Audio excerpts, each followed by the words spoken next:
Great. I'm live again. Sorry about that. First sound wasn't working. I changed something this year that generally in the homeschool community people don't do, but I did this year, 2023, and it has been a game changer for me and I'm loving it. I'm feeling a lot more happy about the progress my kids are making. And I literally just made this change about a week to 10 days ago. And so I know it's super late at night right now. So a lot of people aren't going to be in here. And I'm sorry if you missed the live, but I got to do these lives when my kids are asleep when I can do it. So generally, let me just tell you what it is. And I think people with older kids do this, but I'm not sure if people with a lot of younger kids do this. So generally in the homeschool community, like it's kind of just known that if you have multiple kids, and my kids are 18 months apart, if you have multiple kids, you homeschool them together, kind of in lumps, in grade bands. And that's what I have been doing. This is what I did last year or last year and the year before when I had like five, 4 or 5 kids together, all who ranged in ages from like pre-K to fourth ish grade. I just did them all together like this. And I've done that with my kids since they've been little. Um, but I found recently that since I'm only homeschooling my own 2 kids, first of all, it got a lot easier, okay, with homeschooling 2 kids. Um, But I found that since we're not doing this thing where we have a bunch of kids, it's easier and it's harder because now I just have my 2 kids. And so, um, like they don't have anyone to kind of like bounce things and play off of to kind of keep, they're not trying to work fast, right? So it was a new challenge that I had. And I also realized that my daughter would be working like slower in some subjects and faster. My youngest would be working like faster in reading. My oldest would be working faster in math. And although I kind of clumped them together, which is totally okay. Okay. Like in this clip, you're seeing we're doing pre-K to 2 social studies. And the reason I'm doing that is because in schools anyway, when we're teaching a class, we have children of different abilities and different levels. So we teach on one level, but then we kind of differentiate. And anyway, if you look at the standards, you'll see that pre-K to second grade, they all learn the same thing, but you just repeat it over and over again. So for example, where the kids here were doing a geography project. Okay, Amache was like maybe pre-K. I don't remember which year this was, but they were like 1, 2, 3 different, age bands, but they all in K2 learn about geography and learn about the continents. So I would just require more of the older kids. And anyway, you teach them in kindergarten, 7 continents and the oceans and everything. Then you're going to have to teach them again in first grade because they forget. And then you're gonna have to teach them again in second grade. And then you're gonna have to remind them in third grade, right? So I generally thought it was fine to teach them together as grade bands, which would be kindergarten, second graders, third grade, fifth grade, sixth grade, eighth graders. And I also did this when I homeschooled my older nieces who were in middle school at that time, like sixth and eighth grade, I think, or I don't know how far apart they are, but they were in middle school. Now, I noticed that, like I said, Amache was working faster in some subjects, Apiwe was working faster in others. And I had always given them their individual time because, for example, in math, they're not only different ages, they're 18 months apart. And that can make a big difference in maturity level. Like Amache doesn't want to, like, she doesn't want to sit for 40 minutes and do math, right? But maybe in 18 months, she will be able to. And also, they're not technically learning the same thing, right? A PUA should be further ahead, and some concepts are easier for her to grasp since she's older. And so, even though we were kind of doing math together, I would also then pull them each aside and do their grade level math for a few minutes. It was just a lot. And so, Amase in particular, you guys know she is like an advanced reader. So she was reading. I taught her a little bit, and then she just picks up as soon as she sees something one time. And so working with the PUA who is a great reader as well, but she doesn't like she can't see a word and then memorize it like how many of us can, right? But certain kids can. And so just with the two of them together, like it became more obvious of the difference. And so I was like moving too fast for one child, but too slow for another. And I just thought, I understand this is what happens in school, but I'm supposed to be like, I'm doing homeschool so that I don't have to replicate what happens in school. And I saw my youngest daughter getting kind of bored, wanting to move on. So we're working on the blue book in reading, which is the second grade level. But really, she really should not have. When we were doing this um, last year or 2 years ago, no, last year, right? The first grade book, she was in kindergarten and she really should have already been in the third grade book. Like she was just, I just had her do it because like I wasn't about to teach all of them and then teach her separately. It was way too much. So then I finally said, okay, look. Oh, also, I didn't want to like hurt anybody's ego in the household and say like, okay, well, this girl who is younger than all of you big kids, she's gonna go on and do the other book, and you guys need to still work on this book. I didn't want there to be any issues like that. But the issues came up anyway because for every spelling test, spelling bee, she's getting 100%, and the kids are like, why is she getting 100%? And so, like, it's hurting their confidence, which I definitely don't like. So, anyway, either way, your confidence was going to be hurt. Either a kindergartner is like doing better than you on the spelling test, or a kindergartner is on a higher level. And I didn't tell them like what level it was, but they just knew. They were like, how come she gets to like move up? So anyway, I moved her up to the green book. So she's doing the third grade level book now. She can already read and spell everything in that book too. But as I was going through it with her, I realized she didn't know the meaning of some of those words. So that's great. She's in the right spot now. And so, yeah, I moved her up. And then I noticed that one morning, she came, this was 7 o'clock, like before 7 o'clock in the morning. Amashli came into my room because I actually told her the day before, I'm gonna like start you on the green book all by yourself because I could tell she was bored doing like repeating these spelling words that she already knows. So she came into my room, got up super early, and right then I just pulled out the book and we started to do the lesson. And it went by really quickly, right? And then I had her do some writing, and then I had her do her math. And all this happened, three subjects, within like 40 minutes.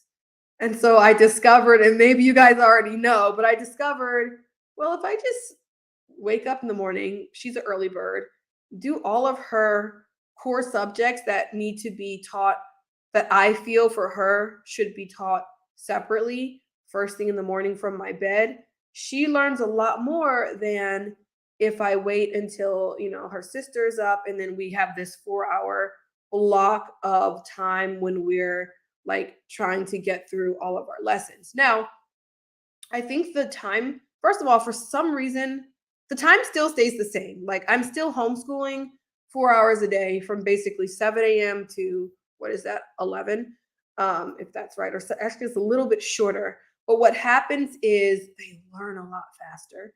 And so then a PUA woke up and I said, oh, Amashli's done with her lessons for the day. So come on, you can do your lessons right now too.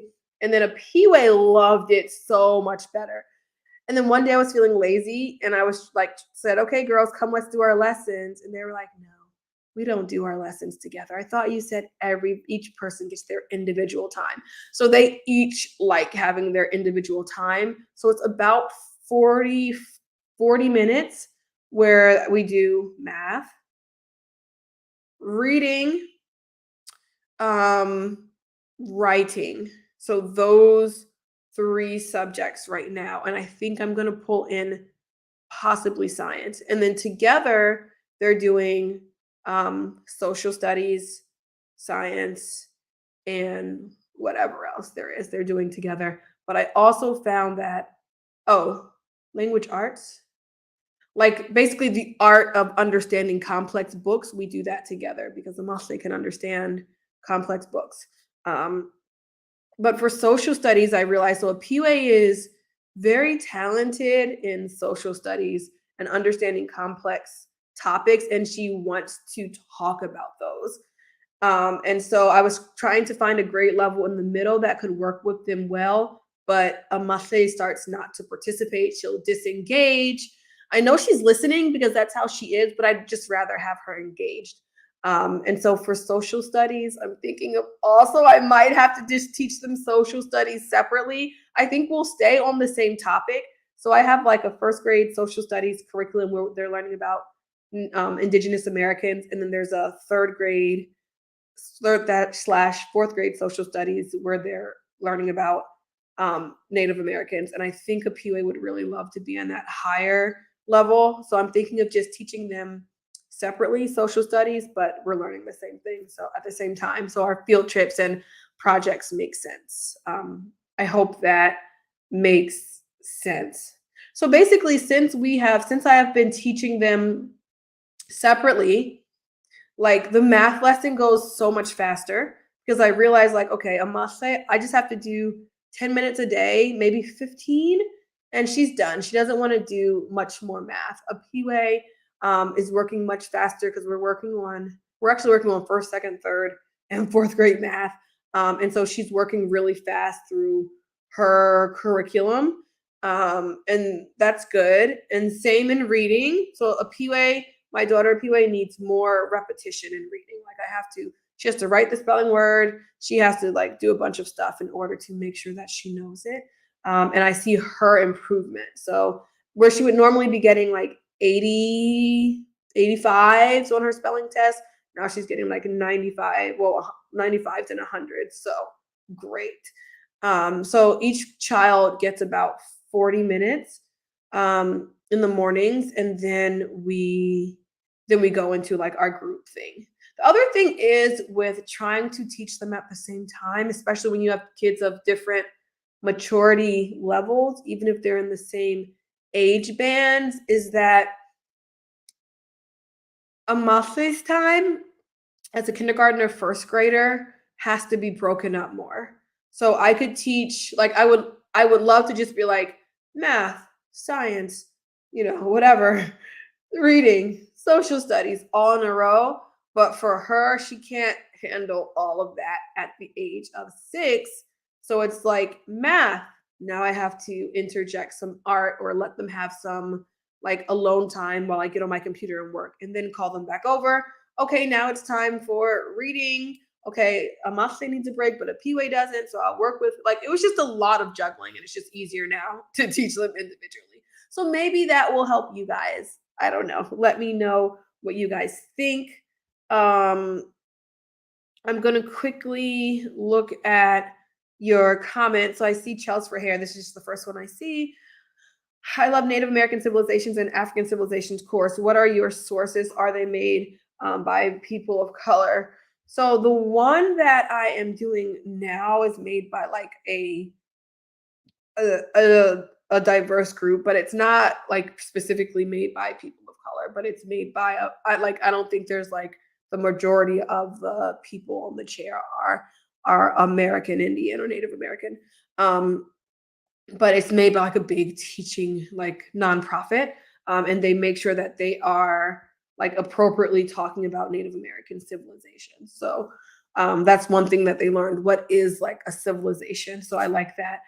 And then we're not doing African civilization right now. For that, I use my own source from my own knowledge, but I keep getting ads for Black History Month and all these African history and African American history curriculums by people. So I would love it if you guys would drop some names, because I want to order some and take a look at a few. But I haven't used them before. I know you guys ask me that question a lot. I just haven't used them because since I know African American studies and African history, I just teach it to my kids as I know it. So that's why I haven't used like curriculum a lot. Um, Okay, let me try to go up, go up. I'm looking just for comments that are specific to this video right now, but hopefully people are chatting. I see you guys chatting. Thank you so much. Answering other people's questions. Hi. Hi, everybody. I am gonna have to jump off of here because my kids are at family movie night. It's 10:30 and I have to go get them. Okay. You guys are talking about reading, which is great. You guys know you can have this conversation in my Facebook reading group as well.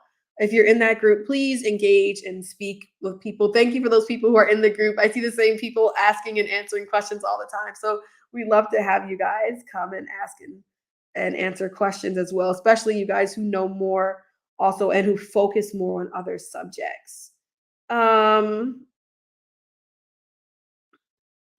okay. Blah, blah, blah, blah. Thank you for the thumbs up. Is it important to have a dedicated class area? No, no, not at all. Oh, okay, cool. Yeah, no, it's not important to have that. I think it can help. Like as you saw, we have class in my bed sometimes, many mornings, because they just come into my room, and I'm like, okay, if you're coming in here, you're either going to be working by yourself, or you're going to come up in this bed, and we're going to start lessons today so that we can finish school early. I really want to create a homeschool area. I have room, but I just haven't. So. Do you alternate with out school for performing arts, arts and crafts, and then teach one kid at a time? Something like that. Um, yes.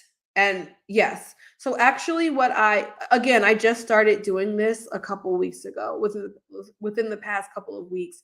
And so Amashli just wakes up earlier. And so I generally like by the time I'm finishing with her, Apua will wake up.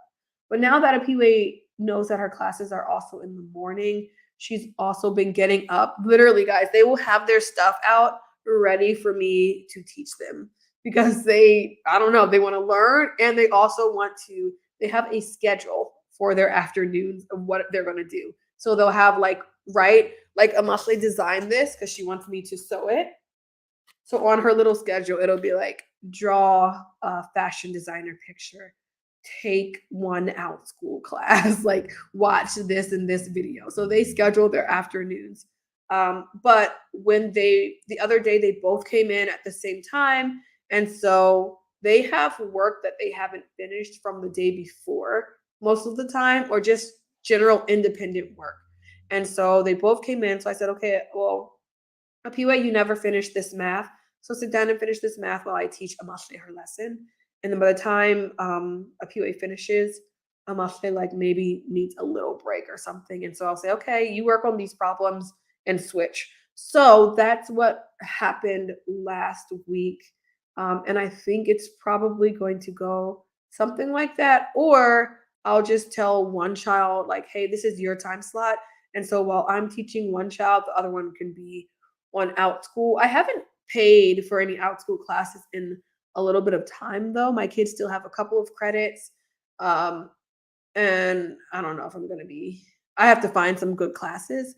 But what I have found is free videos on YouTube, painting and things like that. The kids have just I'm trying to see if I have something around me that shows what they do. No, I don't.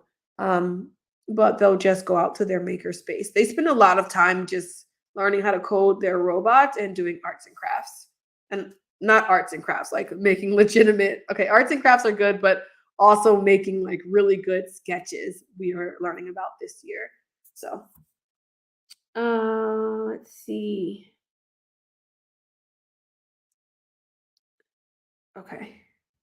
And then you guys are chatting. Okay. Yeah. My oldest is the same way, but at least we'll come. Okay, great. So you guys are chit chatting. Great. Okay, so I'm gonna go because I have to go and pick up my kids from my sister's house.